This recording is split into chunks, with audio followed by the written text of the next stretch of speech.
ഇവിടെ ഈ എന്താണ് പ്ലാൻ ബി എന്നുള്ളതിന് ചുവന്ന ബക്കറ്റാണ് എന്ന് പറഞ്ഞുകൊണ്ട് സോഷ്യൽ മീഡിയയിൽ നിങ്ങൾ കുറെ പ്രചാരണങ്ങൾ നടത്തുന്നുണ്ട് കേട്ടോ. അത് കളിയാക്കലായിപ്പോയി. അങ്ങനെ ചെയ്യരുതായിരുന്നു. കാരണം ഒരു പ്ലാൻ ബി ഒരു സംസ്ഥാന സർക്കാർ ധനകാര്യ മാനേജ്മെന്റിൽ സ്വീകരിക്കുന്നതിൽ എന്ത് കുഴപ്പമാണുള്ളത്? അതും കേന്ദ്രം ഞെരുക്കുന്നു എന്നതാണ് അതിന് പ്രധാന കാരണമായിട്ട് ധനമന്ത്രി ബജറ്റിൽ ഉൾക്കൊള്ളിച്ചിരിക്കുന്നത്. അവിടെയാണ് നിങ്ങൾ ഈ ചുവന്ന ബക്കറ്റും ബക്കറ്റ് പിരിവുമാണ് എന്നുള്ള രീതിയിൽ കളിയാക്കലുകൾ നടത്തുന്നത്. സുരേഷ്, അത് ഒരു സംസ്ഥാന സർക്കാരിന്റെ ബഡ്ജറ്റ് അവതരിപ്പിച്ചിട്ട് ഇത് നിങ്ങളെയൊക്കെ പറ്റിക്കാനുള്ള സാധനമാണ്, ഇത് കേന്ദ്ര സർക്കാരിനുള്ള പുലഭ്യം പറയാനുള്ള സാധനമാണ്, ഇത് എന്റെ രാഷ്ട്രീയം പറയാനുള്ള സാധനമാണ്, ഇത് എന്റെ കുറച്ച് കമ്മ്യൂണിസം വിളമ്പാനുള്ള സാധനമാണ് എന്ന് ധരിച്ചു വശായി മൂഢത്തരവും വിഡ്ഢിത്തരവും വിവരക്കേടും കാണിച്ച് ഒരു സംസ്ഥാനത്തിലെ 3 കോടി ജനതയെ ഇളുഭ്യരാക്കിയ ഒരു പണിയാണ് ഇന്ന് കേരളത്തിന്റെ ധനകാര്യ വകുപ്പ് മന്ത്രി ഒരു ബഡ്ജറ്റിലൂടെ ചെയ്തിരിക്കുന്നത്. അതിനുശേഷം വന്ന പത്രക്കാരെ കണ്ടിട്ട് ഇത് ഞങ്ങളുടെ പ്ലാൻ എ, ഇനി പ്ലാൻ ബി വേറെ ഉണ്ട് എന്ന് പറയുമ്പോൾ ഈ നാട് എത്രത്തോളം അധപ്പതിച്ചു പോയിരിക്കുന്നു. പക്ഷെ സുപ്രീം കോടതിയിൽ ഒരു കേസുണ്ട്. പറഞ്ഞതുപോലെ ആ വിധി നിർണായകമാകും, ആ വിധി അനുകൂലമാകുമെന്ന പ്രതീക്ഷയിലാണ് ഈ പ്ലാൻ എ രൂപീകരിച്ചിരിക്കുന്നത്. എതിരാവുകയാണെങ്കിൽ പ്ലാൻ ബിയുമായിട്ട് വരേണ്ടി വരും. അതല്ലേ ഉദ്ദേശിച്ചത്? അതിനപ്പുറം എന്തെങ്കിലും ഉദ്ദേശിച്ചിട്ടുണ്ടോ ബാലഗോപാൽ ഇവിടെ? ശ്രീ മഞ്ജുഷ്, ഈ ബാലഗോപാലിനോ ഈ കമ്മ്യൂണിസ്റ്റ് പാർട്ടിക്കോ അവർ ഏതെങ്കിലും ഒരു പഞ്ചായത്തിൽ, ഈ ലോകത്ത് ഏതെങ്കിലും ഒരു പഞ്ചായത്തിൽ അവിടുത്തെ ജനങ്ങൾക്ക് ക്ഷേമം നൽകുന്ന എന്തെങ്കിലും ഒരു സക്സസ്ഫുൾ ആയിട്ടുള്ള ഗവേണിംഗ് ഏതെങ്കിലും ഒരു പഞ്ചായത്തിൽ ലോകത്ത് എവിടെയെങ്കിലും നടപ്പാക്കിയിട്ടുണ്ട്? 1917 മുതൽ ഈ ഏകദേശം ഒരു നൂറ്റാണ്ട് പിന്നിടുന്ന കമ്മ്യൂണിസ്റ്റ് പാർട്ടിയുടെ ചരിത്രത്തിൽ ഇന്ന് ഇന്ത്യയിൽ ഏറ്റവും കൂടുതൽ കടക്കണി, മിസ്മാനേജ്മെന്റ്, ഫിനാൻഷ്യൽ മിസ്മാനേജ്മെന്റ് നടക്കുന്ന 5 സംസ്ഥാനങ്ങളിൽ 1ാം നിരയിൽ നിൽക്കുന്നത് ആരെന്നറിയോ? 35 വർഷം കമ്മ്യൂണിസ്റ്റുകാരൻ ഭരിച്ച പശ്ചിമ ബംഗാളാണ്. അതിന് തൊട്ട് താഴെ കമ്മ്യൂണിസ്റ്റ് പാർട്ടിക്കാർ 7.5 വർഷം തുടർച്ചയായിട്ട് ഭരിച്ച് കേരളം നിൽക്കുകയാണ്. അപ്പൊ ഈ കമ്മ്യൂണിസ്റ്റ് പാർട്ടിയെ കൊണ്ട് ഈ കേരളത്തിൽ എന്നല്ല ലോകത്ത് ഇന്നേ വരെ ഒരു ജനങ്ങൾക്ക് ഉപകാരപ്രദമായ ഇൻക്ലൂസീവ് ആയിട്ടുള്ള ഡെവലപ്മെന്റ് ഓറിയന്റഡ് ആയിട്ടുള്ള യുവാക്കളുടെ ഭാവിക്ക് പ്രതീക്ഷ നൽകുന്ന ഒരു ഭരണവും ലോകത്ത് ഒരിടത്തും വിജയകരമായി നടപ്പാക്കാൻ സാധിക്കാത്ത ലോകത്തിന്റെ വേസ്റ്റ് കുട്ടയിലേക്ക് വലിച്ചെറിയപ്പെട്ട ഒരു സിദ്ധാന്തമാണ് കമ്മ്യൂണിസം. ദൗർഭാഗ്യവശാൽ കേരളത്തിന്റെ പ്രബുദ്ധതയ്ക്ക് ഒരു ചോദ്യചിഹ്നമായി ഇന്ന് ഈ കേരളത്തിൽ കമ്മ്യൂണിസം നിൽക്കുന്നു എന്നേ ഉള്ളൂ. ഇവിടെ ഞാൻ ഒരു കാര്യം പറയാൻ ആഗ്രഹിക്കുന്നത്, ഇവിടെ കുറെ പദ്ധതികൾ ഇവിടുത്തെ ശ്രീ KN ബാലഗോപാൽ അവതരിപ്പിച്ചു. ഈ അവതരിപ്പിച്ചതിൽ ക്രിയാത്മകമായിട്ടുള്ള, പ്രൊഡക്റ്റീവായിട്ടുള്ള, വികസനപരമായിട്ടുള്ള എല്ലാ പദ്ധതികളും കേന്ദ്ര സർക്കാരിന്റെ പൂർണ്ണ പങ്കാളിത്തവും ഇനിഷ്യേറ്റീവും ഉള്ളതാണ്. ഒന്ന് വിഴിഞ്ഞം തുറമുഖമായിക്കോട്ടെ, 40 വർഷമായിട്ട് വിഴിഞ്ഞത്ത് വെള്ളത്തിൽ കിടന്ന സാധനമാണല്ലോ. നരേന്ദ്രമോദി സർക്കാർ വന്നതിന് ശേഷം 6 മാസം കൊണ്ട് വയബിലിറ്റി ഗ്യാപ്പ് ഫണ്ട് അനുവദിച്ച് ഉയർത്തിക്കൊണ്ടുവന്നത്. അതോടൊപ്പം തന്നെ കൊച്ചി മെട്രോ ആയിക്കോട്ടെ, അത് കേന്ദ്ര സർക്കാരിന്റെ പദ്ധതിയാണല്ലോ. നരേന്ദ്രമോദി സർക്കാർ വന്നത് ഉദ്ഘാടനം ചെയ്ത പദ്ധതിയാണല്ലോ. ഇനി വാട്ടർ മെട്രോ ആകട്ടെ, പദ്ധതി മാറ്റം വരുത്തി കേന്ദ്ര പദ്ധതിയാണ്. സെസ് ഏർപ്പെടുത്തിയതിന് പിന്നാലെ പദ്ധതികളിൽ അത് ഏത് രീതിയിൽ ചിലവഴിക്കണം എന്ന മാനദണ്ഡത്തിൽ പോലും മാറ്റം വരുത്തി. ശരിയാണ്, ഈ 35% എന്നുള്ളത് 42% ഉയർത്തുവാൻ കഴിഞ്ഞു ഡിവിസി പൂളില്. അവിടെ നിന്ന് പിന്നെ പക്ഷേ കേരളത്തിന് കിട്ടുന്ന വിഹിതത്തിൽ കുറവ് വരുത്തി, പെർസെന്റേജിൽ 1.92 ആയിട്ട് കുറച്ചു. പക്ഷെ ഇവിടെ ഈ സെസ് ഏർപ്പെടുത്തിയത് വഴി അത് വീണ്ടും എങ്ങനെയാണ് സംസ്ഥാനങ്ങളെ ഞെരുക്കുവാനാണ് ശ്രമിച്ചത്?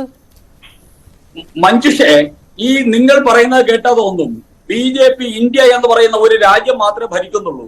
ഇവിടുത്തെ സംസ്ഥാനങ്ങൾ മുഴുവൻ ഭരിക്കുന്നത് അരുൺകുമാറിന്റെ CPM ആണെന്ന് നിങ്ങൾ പറയുന്നത് കേട്ട് കഴിഞ്ഞാൽ പാവപ്പെട്ട നിഷ്കളങ്കരായിട്ടുള്ള ആൾക്കാർ ധരിക്കുക CPM ആണ് ഇന്ത്യ മുഴുവൻ എല്ലാ സംസ്ഥാനങ്ങളും ഭരിച്ചുകൊണ്ടിരിക്കുന്നത്, BJP ഇന്ത്യ മാത്രമേ ഭരിക്കുന്നുള്ളൂ, അല്ലെങ്കിൽ കോൺഗ്രസ് ആണ് ഇന്ത്യയിൽ എല്ലാ സംസ്ഥാനങ്ങളും ഭരിക്കുന്നു എന്നുള്ള ഒരു ധ്വനി നിങ്ങളുടെ അബദ്ധവശാൽ നിങ്ങളുടെ ഈ വാക്കുകളിലുണ്ട്.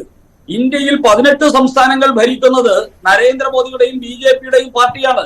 NDA ആണ്, BJP ആണ്. ഈ രാജ്യത്ത് ഒരു 2% ജനസംഖ്യ മാത്രമുള്ള ഒരു പ്രദേശം മാത്രം ഭരിക്കുന്ന പാർട്ടിയാണ് CPM. ഈ 2% ജനസംഖ്യയുള്ള കേരളത്തിന് വേണ്ടി ഇന്ത്യയിലെ സമ്പത്തായ മുഴുവൻ തന്നെ നരേന്ദ്രമോദി ഈ കേരളത്തിലെ കമ്മ്യൂണിസ്റ്റ് പാർട്ടിയുടെ സർക്കാരിനെ പിന്നിലാക്കി കളയാൻ വേണ്ടി, നശിപ്പിക്കാൻ വേണ്ടി ഉപയോഗിച്ചു എന്നൊക്കെ ആരും പറയില്ല. അങ്ങനെ ഒരു അബദ്ധം എന്തായാലും ഞാൻ പറയില്ല. അങ്ങനെ ഒരു അബദ്ധം എന്തായാലും ഞാൻ പറയില്ല. അങ്ങനെ ഒരു അബദ്ധം ഞാൻ പറയില്ല. അത് സംസ്ഥാനങ്ങളെ മൊത്തം ബാധിക്കുന്ന രീതിയിലുള്ള പ്രവർത്തനം മാത്രമേ കേന്ദ്ര സർക്കാർ ബന്ധപ്പെട്ടുകൊണ്ട് ചർച്ചയാണോ? അല്ല, ബജറ്റിൽ കമ്മ്യൂണിസ്റ്റ് വിരോധം ഛർദ്ദിക്കാൻ വേണ്ടിയിട്ട് ഒരു ചർച്ച വെച്ചിട്ട് ദയവായി ഇത്തരം ചർച്ചയ്ക്ക് വിളിക്കരുത്. പ്ലാൻ ബി ബജറ്റിലുള്ള മര്യാദ കെട്ട ചർച്ച. പ്ലാൻ ബി ബജറ്റിലുള്ളതല്ലേ ശ്രീ? ദയവായി ഇത്തരം ചർച്ചയ്ക്ക് വിളിക്കരുത്. ഇന്ന് ഏതായാലും വന്നു. അല്ല, പ്ലാൻ ബി ബജറ്റിലുള്ളതല്ലേ? അത് നിങ്ങൾക്ക് വാദമുഖങ്ങൾ ഉന്നയിക്കാൻ ഇടതുപക്ഷ വിരോധം തലക്ക് പിടിച്ചിട്ട് ആ ഇടതുപക്ഷ വിരോധം ആങ്കർ മറ്റുള്ളവരിലൂടെ സുരേഷ് നിർത്തുക. സുരേഷ് അരുൺകുമാർ, നിങ്ങൾക്ക് ഏറ്റവും പ്രധാനപ്പെട്ട വാദം ഉന്നയിക്കാൻ പറ്റുന്ന പോയിന്റാണ് ഈ പ്ലാൻ ബി എന്നുള്ളത്. കാരണം കേന്ദ്രം ഞെരുക്കുന്നു കേരളത്തെ എന്നുള്ളതാണല്ലോ ഏറ്റവും പ്രധാനപ്പെട്ട വാദം. അത് ഞാൻ ചർച്ച ചെയ്യുമ്പോൾ ഇതെന്തിനാണ് ഇക്കാര്യം ചർച്ച ചെയ്യുന്നത് എന്ന് ചോദിക്കുന്നത് ശരിയല്ല ശ്രീ KS അരുൺകുമാർ. ഇതെന്താ ഇക്കാര്യം ചർച്ച ചെയ്യുന്നതെന്നല്ല, ഇടതുപക്ഷ വിരോധവും കമ്മ്യൂണിസ്റ്റ് വിരോധവും ചർച്ച ചെയ്യാൻ വേണ്ടി 1 മണിക്കൂർ മാറ്റിവെച്ചു.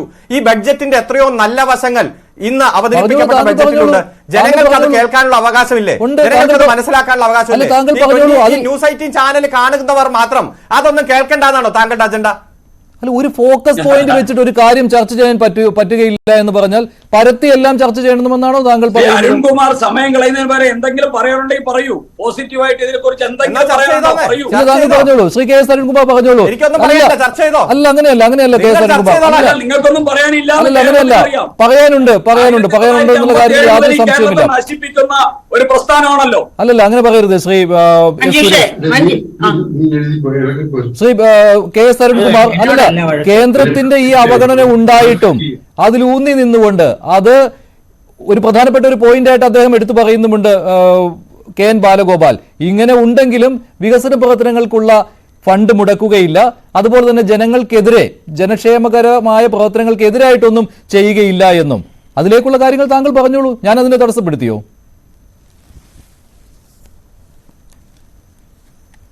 അല്ല, ഇവിടെ ഇപ്പോ എന്താ BJPയുടെ പ്രതിനിധി പറഞ്ഞത്? കമ്മ്യൂണിസത്തിന്റെ ദോഷമാണ് ഇവിടെ. ഞാനൊന്ന് ചോദിച്ചോട്ടെ, ഈ ലോകത്തിന് മാതൃകയായി കേരളം മാറിയത് ഇദ്ദേഹത്തിന്റെ BJP ഗവൺമെന്റ് ഇവിടെ എന്തെങ്കിലും ചെയ്തിട്ടാണോ? BJPയുടെ ഏതെങ്കിലും ഒരു സംഭാവന ഈ കേരളത്തിന് ഇതുവരെ കിട്ടിയിട്ടുണ്ടോ?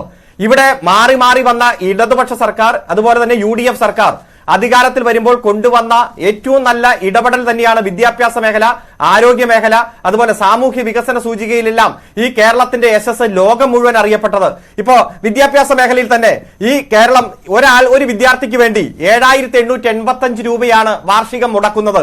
എന്നാൽ അത് മറ്റ് സംസ്ഥാനങ്ങളുടെ ശരാശരി 4,510 മാത്രമാണ്. ആരോഗ്യരംഗത്ത് കേരളം ആളോഹരി കൊടുക്കുന്നത് 3,359 മറ്റ് സംസ്ഥാനങ്ങളുടെ 1,803. അതായത് വിദ്യാഭ്യാസ ആരോഗ്യ മേഖലകളിലെല്ലാം മറ്റു സംസ്ഥാനങ്ങൾ മുടക്കുന്നതിന്റെ ഇരട്ടി ഈ കേരളം കൊടുത്ത് മുന്നോട്ട് പോകുന്നു എന്നതുകൊണ്ട് തന്നെയാണ് ലോക നിലവാരത്തിലേക്ക് ഈ കേരളം അറിയപ്പെട്ടതും ലോകം മുഴുവൻ ഈ കേരളത്തെ ബഹുമാനിക്കുകയും ചെയ്യുന്നത്.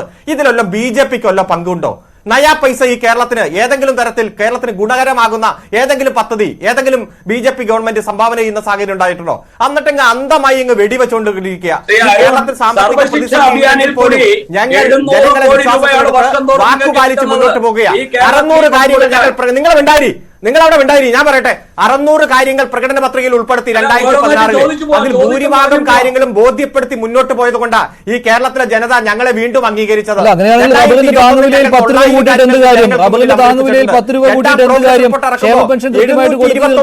ഞങ്ങൾ നടപ്പാക്കി മുന്നോട്ട് പോകുന്നുണ്ട്. ഇതൊക്കെ പ്രകടന പത്രികയിൽ ഉള്ളതാണല്ലോ. ക്ഷേമ പെൻഷൻ കൃത്യമായിട്ട് ആ പെൻഷൻ ഫണ്ട് ഞാൻ പറയട്ടെ, 2020 താങ്കൾ കേൾക്ക്, 2021 കേരളത്തിന്റെ പെൻഷൻ ഫണ്ട് ബോർഡുമായി ബന്ധപ്പെട്ടുകൊണ്ട് ഇതുവരെ ഇറക്കാത്ത ഒരു ഉത്തരവ് ഈ BJP ഗവൺമെന്റ് ഇറക്കിയതിന്റെ ഭാഗമായിട്ടുണ്ടായിട്ടുള്ള പ്രതിസന്ധിയാണ്. അതുവരെ ആ പ്രതിസന്ധി ഉണ്ടായിട്ടില്ലല്ലോ. ഫണ്ട് ബോർഡ് ഈ കേരളത്തിലെ തന്നെ എക്സ്റ്റേണൽ ആയിട്ടുള്ള സ്റ്റേറ്റ് ഓൺഡ് എന്റർപ്രൈസസിൽ നിന്ന് എടുത്ത തുക കടമാണ്. വേറെ എവിടെയാണ് ഇത്രയും പെൻഷൻ ഉള്ളത് മിനിസ്റ്റർ? 60 ലക്ഷം പേർക്ക് പെൻഷൻ കൊടുക്കുന്നു. 6 പേര് കേരളത്തിനേക്കാൾ പെൻഷൻ കൊടുക്കുന്ന സംസ്ഥാനങ്ങളില്ല ഇന്ത്യയിൽ. പെൻഷനുള്ള ഏതെങ്കിലും ഒരു സംസ്ഥാനം താങ്കൾക്ക് ചൂണ്ടിക്കാണിക്കാൻ കഴിയുമോ? എന്റെ പോയിന്റ് കടം ഏത് രീതിയിലാണ് എടുത്തതെങ്കിലും അത് സംസ്ഥാനത്തിന്റെ കടമായിട്ട് തന്നെയാണ് കേട്ടോ കൂട്ടുന്നത്. അത് UPയുടെ കാര്യത്തിലും അങ്ങനെ തന്നെയാണ് ശ്രീ KS അരുൺകുമാർ. കടം ഏത് കാര്യത്തിനെടുത്താലും അത് കടത്തിന്റെ പരിധിയിൽ തന്നെയാണ് കൂട്ടുന്നത്. ആ കടം എടുക്കാൻ ഏത് സ്റ്റേറ്റ് കടമെടുത്തിട്ടുണ്ടെങ്കിൽ അത് അടച്ചു തീർക്കാനുള്ള ശേഷി സ്റ്റേറ്റിനുണ്ട്. പക്ഷേ ബഡ്ജറ്റിന് പുറത്ത് പണം കണ്ടെത്തുമ്പോൾ അതിൻ്റെതായിട്ടുള്ള പ്രത്യേകമായ സ്കീമിന്റെ ഭാഗമായിട്ടാണ്. ആ സ്കീമിൽ ഇടപെടുന്ന സാഹചര്യം കേന്ദ്രത്തിന്റെ ഭാഗത്തുനിന്ന് ഇതുവരെ ഉണ്ടായിട്ടില്ല. 2018 ആദ്യത്തെ ഉത്തരവിൽ ഇടപെടുമ്പോൾ പബ്ലിക് അക്കൗണ്ടുമായി ബന്ധപ്പെട്ടുകൊണ്ടും സ്റ്റേറ്റ് ഓൺഡ് എന്റർപ്രൈസസുമായി ബന്ധപ്പെട്ടുകൊണ്ടും പണം കണ്ടെത്തുകയും തിരിച്ചടയ്ക്കുകയും എല്ലാം ചെയ്യുന്ന സംസ്ഥാനത്തിന്റേതായിട്ടുള്ള ധനകാര്യ മാനേജ്മെന്റിൽ കേന്ദ്രം ഇടപെടുന്നു. അതാണ് സുപ്രീം കോടതിയിൽ ചോദ്യം ചെയ്തിരിക്കുന്ന ഒന്നാമത്തെ കാര്യം. കിഫ്ബിയുമായി ബന്ധപ്പെട്ടുകൊണ്ടുള്ള ഇടപെടൽ ഇപ്പൊ നമുക്കറിയാം, ഇവിടെ ദേശീയപാത അതോറിറ്റി അവയുടെ കടം എന്തുകൊണ്ട് കേന്ദ്ര ഗവൺമെന്റിന്റെ കടത്തിൽ പെടുന്നില്ല? ഇവിടെ കിഫ്ബിയുമായി ബന്ധപ്പെട്ടുകൊണ്ട് അത് സംസ്ഥാനത്തിന്റെ കടത്തിൽ ഉൾപ്പെടുത്താനുള്ള ശ്രമത്തെയും അത്തരത്തിലുള്ള ഇടപെടൽ വന്നത് 2021 മാർച്ച് 31 അതും സുപ്രീം കോടതിയിൽ ചോദ്യം ചെയ്തിരിക്കുന്നു. നിയമപരമായിട്ടുള്ള പോരാട്ടം നടത്തുന്നതോടൊപ്പം തന്നെ സംഘടനാപരമായിട്ടുള്ള പോരാട്ടവും ഞങ്ങൾ നടത്തുകയാണ്. ഈ രണ്ട് പോരാട്ടം നിൽക്കുമ്പോഴാണ് ഇങ്ങനെ വേണ്ടി വന്നാൽ, ഇത് തിരിച്ചടി വന്നാൽ ഒരു പ്ലാൻ ബി വേണ്ടി വരും എന്ന വിശാല കാഴ്ചപ്പാടോടെ ബഡ്ജറ്റിൽ ഉൾപ്പെടുത്തിയത്. അല്ലാതെ BJPയുടെ പ്രതിനിധി വന്ന് അന്ധമായി ഇങ്ങ് വെടിവെച്ച് ഈ സംസ്ഥാനത്ത് ഒന്നുമില്ല, ആകെ പട്ടിണിയാണ്, പരിഭവമാണെന്ന് പറഞ്ഞാൽ പ്ലാൻ ബിയുടെ കാര്യം അല്പസമയം മുമ്പ് കെ.എൻ. ബാലഗോപാലിനോട് ചോദിച്ചിരുന്നു. കെ.എൻ. ബാലഗോപാലിനോട് പ്ലാൻ ബിയെ കുറിച്ച് ഒന്നുകൂടി വിശദീകരിക്കാമോ എന്ന് ചോദിച്ചിരുന്നു. അദ്ദേഹം പറഞ്ഞത് കേന്ദ്ര അവഗണന തുടർന്നാൽ പ്ലാൻ ബിക്ക് വേണ്ടി പ്രത്യേക കാര്യങ്ങളൊന്നും ആലോചനയിൽ ഇല്ല എന്ന്. അപ്പോൾ എന്താണ് ഒന്നും ഒരു പ്ലാൻ ബി ആണെങ്കിൽ എന്നാ അക്കാര്യം എന്തിന് പറഞ്ഞു? അത് കൂടുതൽ കൺഫ്യൂഷൻ ഉണ്ടാക്കുകയല്ലേ ചെയ്യുകയുള്ളൂ. ശ്രീ കെ എസ് അരുൺകുമാർ, ഈ കേൾക്കുന്നവർക്ക് ബോധ്യപ്പെടുന്ന കാര്യങ്ങൾ പറയണ്ടേ? സമയത്ത് കൃത്യമായി തന്നെ വിശദീകരിക്കും, ഒരാശങ്കയും വേണ്ട. ശരി, ശ്രീ അതൊക്കെ സമയത്ത് കൃത്യമായിട്ട് വിശദീകരിക്കും. 13-ാം തീയതി കഴിഞ്ഞോട്ടെ. ഇപ്പൊ സാമ്പത്തിക വിദഗ്ധ അടക്കം സൂചിപ്പിച്ചതുപോലെ എല്ലാവരും നോക്കി നിൽക്കുന്നത് സുപ്രീം കോടതി പരിഗണിച്ചുകൊണ്ടിരിക്കുന്ന ഈ കേസിൽ തന്നെയാണ്. കാരണം ചരിത്രത്തിൽ ആദ്യമായിട്ടാണ് ഇത്തരത്തിലുള്ള ഒരു നിയമപരമായിട്ടുള്ള പോരാട്ടം ഒരു സംസ്ഥാനം നടത്തുന്നത്. ആ പോരാട്ടം വരട്ടെ, ഒരാഴ്ചയോട് കാത്തിരിക്കൂ താങ്കൾ. ശരി, തീർച്ചയായിട്ടും കാത്തിരിക്കാം. ശ്രീമതി മേരി ജോർജ്, ഈ